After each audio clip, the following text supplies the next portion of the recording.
Hello friends, welcome back to AKP study. तो friends, आज हम सिंपल इंटरेस्ट की 5th क्लास करने वाले हैं।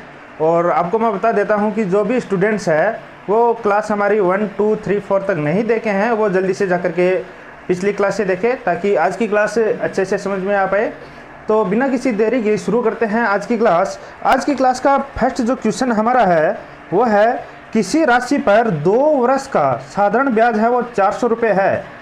यदि रेट है वो 4% अधिक हो जाता है तो साधारण ब्याज 400 रुपये अधिक हो जाता है, तो वह मूल राशि कितनी होगी। ठीक है, तो आपको मैं बता देता हूँ कि क्वेश्चन के अंदर क्या दिया है। टाइम दिया है, टाइम मतलब कि 2 वर्ष दिया हुआ है कि नहीं।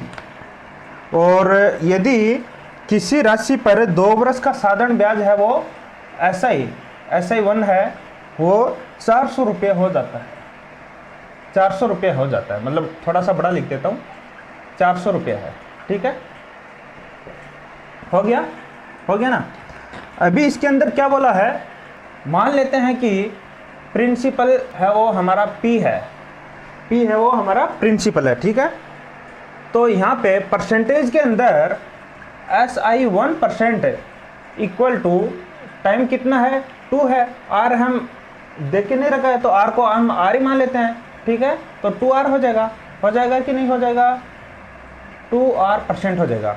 अभी हमें क्या करना है कि ये जो प्रिंसिपल है उसका 2R% निकालना है कि नहीं। वही तो हमारा 400 के इक्वल होगा। तो हमारा ये हो जाएगा SI 1 equal to 2PR upon 100। यहाँ पे मतलब परसेंटेज आएगा तो परसेंटेज को हटाने से डिवाइड में 100 आ जाता है, मैंने सीधा लिख दिया आपके सामने। ठीक है, तो ये हो जाएगा हमारा PR इक्वल टू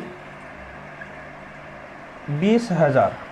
ठीक है, 2R इक्वल टू 20,000 ये आ जाएगा। इसको सॉल्व करने से यहाँ से हमें R इक्वल टू क्या मिलेगा, 20,000 अपॉन P। ये हमें इक्वेशन 1 देनी है। ठीक है, उसके बाद में क्वेश्चन के अंदर क्या बोला गया है, उसके बाद में बोला गया है कि ये जो रेट हमारी है इसको हम 4% बढ़ा देते हैं। ठीक है, रेट को हम यदि 4% बढ़ा देते हैं तो SI 2% इक्वल टू हो जाएगा हमारा 2 वर्ष के लिए है, तो 2 इंटू R प्लस 4%। ठीक है, इसको यदि हम बढ़ा देते हैं तो ये जो SI 2 है, SI जो 1 है, मतलब SI 1 जो है वो 800 रुपये बन जाता है।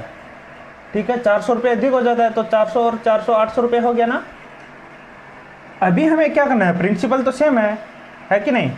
अभी हमें क्या करना है, SI 2 है वो प्रिंसिपल का 2 इंटू R प्लस 4% निकालना है। ठीक है, तो ये हमारा हो जाएगा 2PR प्लस 4 अपॉन 100। ये होगा कि नहीं होगा। SI 2 की जगह हम लिख देते हैं 800। ठीक है, ये 800 रुपये हो गया। अब इसको हम थोड़ा सॉल्व और कर लेते हैं, तो ये हमारा हो जाएगा 2PR plus 4P equal to 80,000 रुपये। ठीक है, ये हमारी इक्वेशन नंबर आ गई 2। अभी हमें क्या करना है, इक्वेशन 1 से देखो, इक्वेशन 1 से R की वैल्यू इसके अंदर 2 के अंदर पुट करनी है। ठीक है, तो ये हमारा हो जाएगा 2P into 20,000 upon P plus 4P equal to 80,000। होगा कि नहीं होगा, यह हो जाएगा 80,000 रुपये। ठीक है, अभी यहाँ से देखो P से P कैंसिल आउट हो जाएगा, होगा कि नहीं होगा, ये 40,000 हो जाएगा। तो ये हमारा हो गया 4P, सॉरी यहाँ पे 8P आएगा। ठीक है, इसको अंदर मल्टीप्लाई करने से 8P हो गया। ठीक है, तो ये हमारा हो जाएगा 8P इक्वल टू 40,000, क्योंकि ये जो 40,000 है वो इसके इधर जाकर के माइनस हो जाएगा, तो 80,000 में से 40,000 घटाएंगे तो 40,000 हो जाएगा। ठीक है, यहाँ P इक्वल टू ऐसे हो जाएगा, देखो 40,000 अपॉन 8 कितना आ जाएगा, 5,000 रुपये आ जाएगा। ये तो पूछा गया, यही आंसर है, बहुत ही इजी क्वेश्चन है। अभी हम नेक्स्ट क्वेश्चन देखो कैसे करते हैं। तो दोस्तों आज का सेकंड क्वेश्चन आपके सामने स्क्रीन पे इस प्रकार से रहा। एक वर्ष के लिए 8% साधारण ब्याज पर 16,000 रुपये का निवेश और समान अवधि के लिए 18% साधारण ब्याज पर दूसरा निवेश करने पर कुल निवेश पर 10% का लाभ प्राप्त होता है, तो निवेश की गई कुल राशि ज्ञात कीजिए। ठीक है ना। यहाँ पे दोस्तों लाभ जो है वो ब्याज को बोला गया है, तो निवेश की गई कुल राशि हमें यहाँ से फाइंड करनी है। तो आपको मैं बता देता हूँ कि क्वेश्चन में दिया है एक वर्ष के लिए 8% साधारण ब्याज, मतलब कि SI1 है वो हमारा 8% है, SI1 है वो 8% है। यहाँ पे प्रिंसिपल भी दिया गया है P1 जो हमारा है 16,000 रुपये दिया हुआ है। अभी क्या करना है हमें, SI1 को रुपए में हम फाइंड करेंगे तो क्या करेंगे, 16,000 का हम 8% निकालेंगे, तो वो इस प्रकार से निकाल ही देंगे। यहाँ पे परसेंटेज आएगा तो उसको मैंने 100 कर दिया। ठीक है नीचे। तो यहाँ से क्या हो जाएगा, SI1 हमारा है वो 1,200 रुपये हो जाएगा। ठीक है, 1,280 रुपये, सॉरी। अभी आगे क्वेश्चन के अंदर क्या बोला गया है, क्वेश्चन में बोला गया है कि समान अवधि के लिए 18% साधारण ब्याज पर दूसरा निवेश करता है। ठीक है ना। तो मतलब कि SI2 है वो हमारा 18% हो जाएगा। यहाँ पे P हमें दिया हुआ नहीं है, तो P2 हमें फाइंड करना है। प्रिंसिपल है वो हमारा दूसरा वाला प्रिंसिपल हमें फाइंड करना है। ठीक है। तो रुपए के अंदर SI2 हमारा हो जाएगा, P2 का 18% हो जाएगा, तो P2 का 18% ये रहा, है कि नहीं। अभी क्वेश्चन के अंदर बोला गया है कि जो हमारा जो प्रिंसिपल दिया हुआ है P1 और P2, इनका 10% जो है वो हमें लाभ प्राप्त होता है। लाभ है वो इनके 10% के इक्वल है, मतलब। ठीक है। तो ये हो जाएगा हमारा P1 प्लस P2, इनका 10% equal to SI1 plus SI2 हो गया। अभी यहाँ पे क्या करना है, हमें P1 की वैल्यू रखनी है। P1 है वो 16,000 रुपये है और P2 हमें मालूम नहीं है, P2 हमें फाइंड करना है। तो ये हमारा हो जाएगा 10% इस प्रकार से। और SI1 कितना है हमारा 1,280 रुपया प्लस SI2 हमारा हो जाएगा P2 इंटू 18/100। इसके बाद में हमारा हो जाएगा, इसको हम सॉल्व करेंगे, तो हमारा हो जाएगा 16,000 प्लस P2 इक्वल टू, ये हमारा हो जाएगा 12,800 प्लस, यहाँ से देखो 1 0 को 1 0 यहाँ से उड़ा दिया है। ठीक है। अब हम क्या करेंगे, इसको इससे मल्टीप्लाई कर देंगे। समझ में आ गया। तो ये हमारा हो जाएगा 18P2/10 हो जाएगा। यहाँ से हम इसको सॉल्व करेंगे तो ये हमारा हो जाएगा 16,000 minus 12,800 equal to 18P2/10 minus P2। तो अब हम इसको सॉल्व करेंगे तो ये हमारा हो जाएगा 8P2/10। ठीक है। यहाँ पे कितना हो जाएगा, 16,000 में से 12,800 घटाने पे कितना हो जाएगा, 3,200 हो जाएगा। होगा कि नहीं होगा। अब इसको हम इधर मल्टीप्लाई कर देंगे तो ये हमारा हो जाएगा कितना, 32,000 हो जाएगा। 8P2 इक्वल टू 32,000 हो गया, तो P2 इक्वल टू कितना हो जाएगा, 4,000 रुपये हो गया। ये P2 की वैल्यू आई है। इसमें पूछा गया है कि टोटल प्रिंसिपल कितना है। ठीक है। तो टोटल कितना है, P1 प्लस P2 है। P1 की वैल्यू है हमारे पास 16,000 और P2 की वैल्यू हमारे पास मिली है 4,000, तो कितना हो गया, 20,000 रुपये हो गए। टोटल निवेश हमने 20,000 रुपये का किया था। ठीक है। अभी हम नेक्स्ट क्वेश्चन देखते हैं। तो दोस्तों थर्ड क्वेश्चन आपको स्क्रीन पे दिख रहा होगा। थर्ड क्वेश्चन में क्या है, 6% साधारण ब्याज प्रति वर्ष पर 3/3/4 वर्षों के अंत पर एक राशि से कुल राशि 2,940 रुपये प्राप्त होती है, 2,940 रुपये प्राप्त होती है, तो निवेश की गई राशि ज्ञात कीजिए। कुल राशि है वो 2,940 रुपये हमें मिलती है, मतलब कि मिश्रधन है ए है, ए इक्वल टू 2,940 रुपये, ये क्वेश्चन के अंदर दिया हुआ है। और उसके अंदर दिया हुआ है 6% साधारण ब्याज, आर इक्वल टू 6% दिया हुआ है, और कितने टाइम के लिए दिया हुआ है, 3 सही 3/4 वर्ष। अब इसको हम सॉल्व करेंगे तो ये कितना हो जाएगा, ये हो जाएगा हमारा 15/4 वर्ष, ठीक है। अभी हमें क्या करना है, ऐसा निकालना है, ऐसा परसेंटेज इक्वल टू हमारा हो जाएगा आर टी। तो इसको हम सॉल्व करेंगे तो यहाँ पे 6 × 15/4, इसको हम सॉल्व करेंगे तो ये कितना हो जाएगा 45/2%। प्रिंसिपल मान लेते हैं कि P है, ये हमें फाइंड करना है, तो P का 45/2% ऐसा ही हो जाएगा, ठीक है ना। P का 45/2% जो है वो कितना हो जाएगा, ये हमारा हो जाएगा 45P/200 ऐसा इक्वल टू 45P/200 हो जाएगा।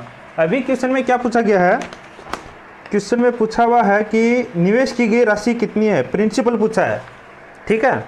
तो आप यहाँ पे मेरे को बताओगे कि एसआई और प्रिंसिपल और अमाउंट के अंदर, अमाउंट ही हमें दिया हुआ है, प्रिंसिपल हमें निकालना और एसआई ये रहा।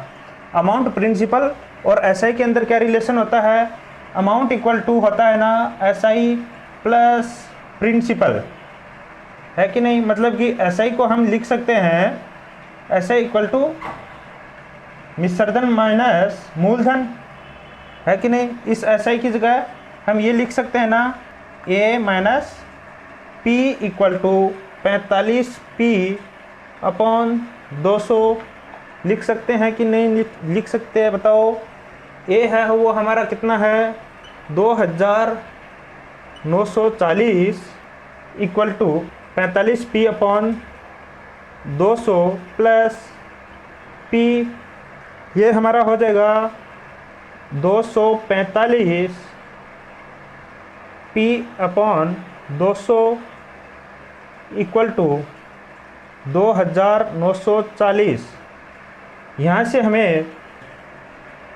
हमें P की वैल्यू निकालना है, तो P इक्वल टू यहाँ से हो जाएगा P इक्वल टू आपका 2,400 रुपये हो जाएगा। यही पूछा गया था क्वेश्चन के अंदर, बहुत ही इजी क्वेश्चन है। नेक्स्ट क्वेश्चन करते हैं। फोर्थ क्वेश्चन फ्रेंड्स आपके सामने रहा। प्रतिवर्ष 16% साधारण ब्याज पर निवेशित राशि पर 3.5 वर्षों में प्राप्त ब्याज एक दूसरी राशि के 5 वर्षों के लिए प्रति 12.6% ब्याज दर पर निवेश करने पर प्राप्त ब्याज के बराबर है। तो दोनों निवेशित राशियों का अनुपात क्या होगा, P1 और P2 का अनुपात यहाँ पे पूछा गया है। तो इसके अंदर प्रति वर्ष 16% साधारण ब्याज दर, ठीक है, कितने वर्षों के लिए दिया हुआ है, T इक्वल टू 3.5 ईयर, ठीक है, ये हो गया हमारा। और R हमारा जो है R1 है वो 16% है, ठीक है ना। तो यहाँ पे SI 1% इक्वल टू हमारा हो जाएगा 16 × 3.5, थोड़ा सा बड़ा लिख देता हूँ, 3.5% हो गया। यहाँ पे T2 दिया हुआ है, T2 क्या है 5 वर्ष है, और यहाँ पे R2 कितना दिया हुआ है 12.6% दिया हुआ है।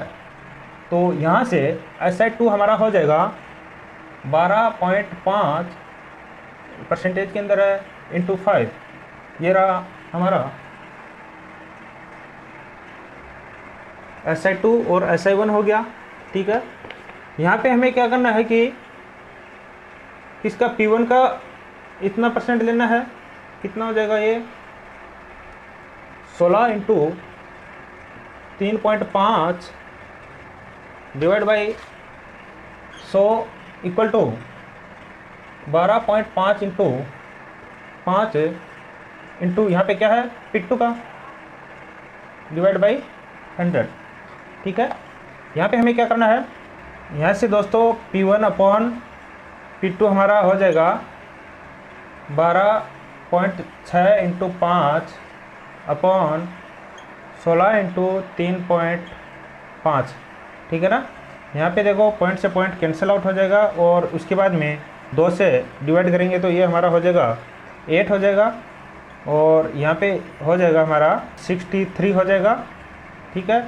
और इसको हम कैंसिल आउट करेंगे तो यहाँ 7 हो जाएगा और ये हमारा हो जाएगा 9, ठीक है। 7 से इसको डिवाइड करेंगे तो 9 हो जाएगा।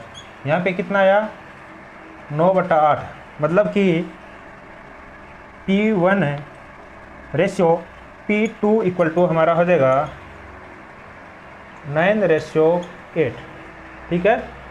यही आंसर है हमारा। अभी नेक्स्ट क्वेश्चन देखते हैं दोस्तों। 5th क्वेश्चन आज का ये रहा, 6% वार्षिक साधारण ब्याज के दर पर एक धनराशि है वो 6 से 1/2 वर्षों में 834 रुपये हो जाती है, तो प्रारंभ में निवेश की गई राशि क्या है। इसमें बोला गया है 6% वार्षिक साधारण ब्याज की दर से, यानी कि यहाँ पे T जो हमारे पास दिया हुआ है वो 6 से 1/2 वर्ष है, तो ये हमारा हो जाएगा 13/2 वर्ष। और यहाँ पे R जो हमारे पास दिया हुआ है वो 6 वर्ष है और इसके अंदर बोला गया है कि 834 रुपये हो जाती है। लास्ट में ये अमाउंट दिया हुआ है 834 रुपये है वो हमें अमाउंट दिया हुआ है। तो यहाँ से SI कितना हो जाएगा, SI हमारा हो जाएगा 13/2 इंटू 6, इसको हम काटेंगे तो ये हो जाएगा 39%। SI का SI परसेंट इक्वल टू 39%। अभी हमें क्या करना है कि प्रिंसिपल का 39% लेना है। प्रिंसिपल का 39% ये रहा हमारा, ये कितना हो जाएगा हमारा SI हो जाएगा, SI हो जाएगा ना। अभी SI को हम क्या लिख सकते हैं, SI को हम क्या लिख सकते हैं, A माइनस P, निस्सर्जन माइनस मूलधन SI होता है, ब्याज होता है ना। तो ये हो जाएगा हमारा 39P अपॉन 100 हो जाएगा कि नहीं हो जाएगा। यहाँ पे हमें अमाउंट की वैल्यू रख देनी है 834 इक्वल टू 834, ये रहा 834 इक्वल टू 39P अपॉन 100। ये इधर चला जाएगा तो ये माइनस से प्लस हो जाएगा और ये P का P रहा, ये हो जाएगा हमारा 390P हो जाएगा ना। और ये हमारा हो जाएगा 83,400, ये हमारा हो जाएगा 83,400 रुपये हो जाएगा। अभी P इक्वल टू ये हमारा हो जाएगा 83,400 अपॉन 390, 10 से 10 यहाँ से कैंसिल आउट हो जाएगा और इसके 8,340 को हम 39 से डिवाइड करेंगे तो ये हमारा हो जाएगा 600 आ जाएगा, 600 रुपये आ जाएगा। प्रिंसिपल वो है हमारा 600 रुपये है, ठीक है। अभी हम नेक्स्ट क्वेश्चन देखते हैं जो आपको खुद को घर पे करना है। नेक्स्ट क्वेश्चन आपको शो हो रहा होगा कि 8% प्रति वर्ष साधारण ब्याज की दर पर निवेशित X रुपये पर 5 वर्ष का ब्याज उतना ही है जितना कि 7.5% साधारण की दर पर 6 वर्षों के लिए निवेशित राशि है वो Y रुपये है, ठीक है। तो यहाँ पे X और Y का अनुपात अच्छा है, ठीक है ना। तो ये हमारा हो जाएगा, इसका आंसर मैं आपको लिख देता हूँ। जो मैं आपको फर्स्ट क्वेश्चन दे रहा हूँ इसका आंसर हमारा हो जाएगा X/Y इक्वल टू 9:8। अभी सेकंड क्वेश्चन में आपको बता रहा हूँ कि एक व्यक्ति के पास 2,000 रुपये है, वह राशि का एक भाग है वो 5% साधारण ब्याज की दर पर और शेष राशि को 4% साधारण ब्याज की दर पर देता है। तो 1 वर्ष के बाद 96 रुपये कमाता है, तो 4% ब्याज दर पर उसने कितनी राशि दी थी, ठीक है। तो इसके अंदर आंसर आएगा हमारा P2, ये हमें मिलेगा 400 रुपये। यहाँ पे आप P2 को मान सकते हैं जो भी आपका मन करे। और आपका थर्ड क्वेश्चन वो है 2,600 रुपये को इस प्रकार से दो राशियों में विभाजित करना है कि एक भाग पर 10% की दर से 5 वर्ष का साधारण ब्याज दूसरे भाग पर 9% की दर से 6 वर्ष के साधारण ब्याज के बराबर होता है। 10% की दर से 5 वर्ष के लिए निवेशित राशि ज्ञात कीजिए। इसके अंदर भी आपको प्रिंसिपल पूछा गया है। थर्ड क्वेश्चन का आंसर आपके पास ये रहा, 13,500 रुपये है, ठीक है। और इसके बाद में आपका फोर्थ क्वेश्चन है, एक व्यक्ति ने अपनी पूंजी का 2/3 भाग 6% की दर से और 1/5 भाग 10% की दर से और शेष जो बचा हुआ भाग है वो 15% की दर से निवेश किया है, तो उसकी वार्षिक आय है वो 600 रुपये है। तो उसकी कुल पूंजी बताइए। तो उसकी कुल पूंजी प्रिंसिपल पूछा है, तो प्रिंसिपल यहाँ पे हो जाएगा 7,500 रुपये। ये क्वेश्चन आपको घर पे सोल्व करना है। और आज का वीडियो यदि दोस्तों अच्छा लगा है तो वीडियो को लाइक करना, चैनल को सब्सक्राइब करना मत भूलिएगा और अपने दोस्तों के पास वीडियो को शेयर करना भी मत भूलिएगा। तब तक के लिए चलते हैं। जय भारत, जय हिंद।